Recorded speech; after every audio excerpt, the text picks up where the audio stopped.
সকাল থেকে উঠেই ভাবি কী করব তার মধ্যে আজকে শনিবার, ছেলেরও ছুটি। সেই জন্য ভাবলাম একটা লুচি করি। লুচিটা করলাম, তাড়াতাড়ি করে আটা ঠাটা মেখে নিলাম। সব কিছু তো আর দেখানো সম্ভব হয় না, তা আটা মেখে নেওয়ার পরে লুচি করলাম। আর কালকে একটু ছোলার ডাল ছিল, ছোলার দিয়ে লুচি করে খেয়ে নিলাম সবাই। এ করতে করতে বাজারে চলে আসলো, বাজারে সবজি নিয়ে আসলো, সপ্তাহের বাজার নিয়ে চলে আসলো। তারপরে করলা কেটে নিলাম, করলা কেটে করলা ভাজি করে নিলাম, হলুদ লবণ মাখিয়ে রেখেছিলাম, রেখে তারপর ভাজে নিলাম। এটাকে গোটা আজকে গোল গোল করে ভেজেছি। অন্য সময় আমি কুচি কুচি করেও ভাজি, আজকে আমি একটু গোল গোল করে ভেজেছি। গোল গোল করে খেতে খুব ভালো লাগে। তো কড়া কড়া করে করলা ভাজা ভেজে নেওয়ার পরে আমি ওদিকে সবজিগুলোও তুলে ফেললাম। যা যা সবজি আনছে, সবজি আনার পরে আমি করলা ভাজা এসে এদিকে আবার করলা ভাজাটা হচ্ছিলো, তারপর নামিয়ে দিলাম। নাহলে তো সময় নষ্ট হয়ে যাবে। নিয়ে নেওয়ার পরে এখন আমি করলাম কি, যে এটাকে ভেজে ঠেজে নিয়ে মাছটাকেও ধুয়ে ফেললাম ওই সাইডে। ততক্ষণে মাছ ধুয়ে মাছগুলোকে ধুয়ে নিলাম ভালো করে কষলিয়ে। আর আমাদের না এখানে মাছ আমরা কেটেই আনি বাজার থেকে, আমাদের কাটতে হয় না, এটা ঝামেলা থাকে। তো মাঝখানে আমি একটু সবগুলো মাছ এইভাবে কেটে নিলাম, মাঝখানে ফালি করে নিলাম। নিয়ে নেওয়ার পরে এটার পরে আমি এক এক করে আমি সব দিয়ে দিব। যে হলুদ দিয়ে দেবো, লবণ দিয়ে দেবো, তারপরে একটু শুকনো লঙ্কা গুঁড়ো দিয়েও মেখে নিব।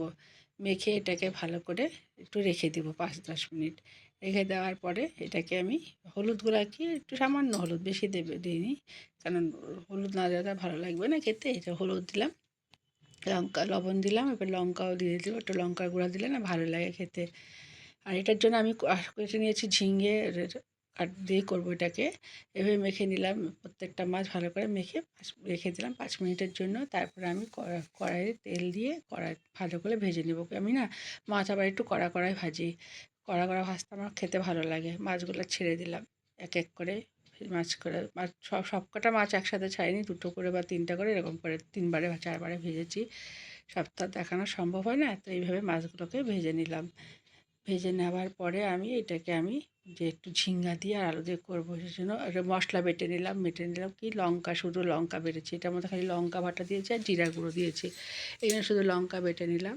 লঙ্কা বেটে নেওয়ার পরে আমি এটাকে ঝিঙ্গা দিয়ে কাটবো। ঝিঙ্গা করছি, ঝিঙ্গা কেটে নিলাম। ঝিঙ্গাটাকে ভালো করে 2 ফালা করে কেটে নিলাম, সুন্দর করে কেটে নিলাম। আর আলুও দিয়েছি, আলুটা কাটাটা দেখাতে পারিনি। আমি ঝিঙ্গাটা কেটে নিয়ে এলাম, নিয়ে ভালো করে ধুয়ে আলু দিয়ে আর ঝিঙ্গা দিয়ে আজকে মাছের ঝোলটা করেছি। সত্যি খেতে খুব টেস্ট হয়েছিল, বলে লাভ নেই। একদিন সিম্পলভাবে করে দেখবেন, দেখবেন খুব ভালো লাগবে খেতে।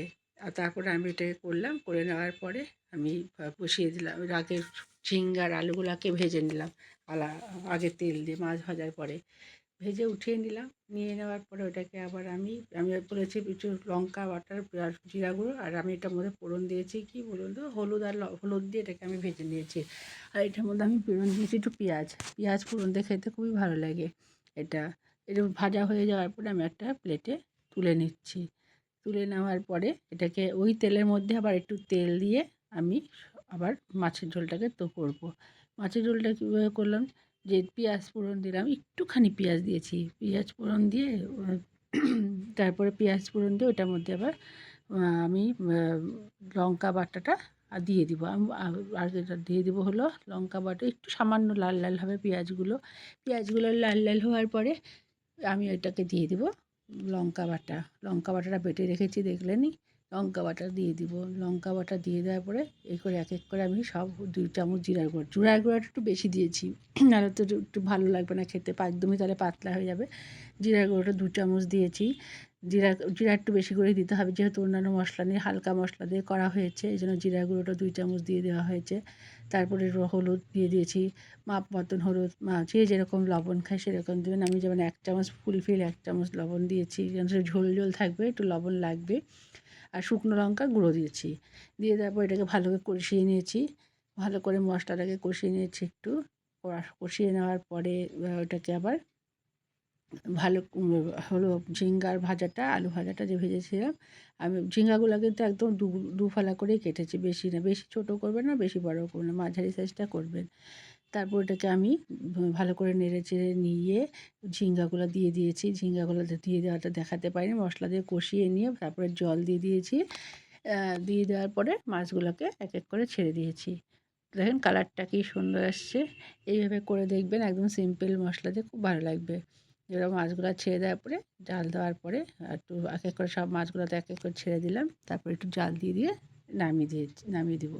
কারণ বেশি মশলা দিয়ে করিনি এটা আজকে আমি, একদম সিম্পলভাবে করেছি। যেহেতু পোনা মাছ একটু হালকা হালকাই ভালো লাগে। দিয়ে দেওয়ার পরে মাছগুলো তো ছেড়ে দিলাম, দেখতেই পাচ্ছেন। তারপরে এবার দিয়ে দিলাম। এবার আমার মাছের ঝোলটা নামানো হয়ে যাচ্ছে, নামিয়ে আমি রেখে দেবো গামলায়, রেখে দিলাম গামলায়। তাহলে আমার আজকের এই ভিডিওটা কেমন লাগলো আপনারা অবশ্যই জানাবেন এবং কমেন্ট করবেন, বেশি বেশি করে শেয়ার করবেন। নমস্কার সকলকে।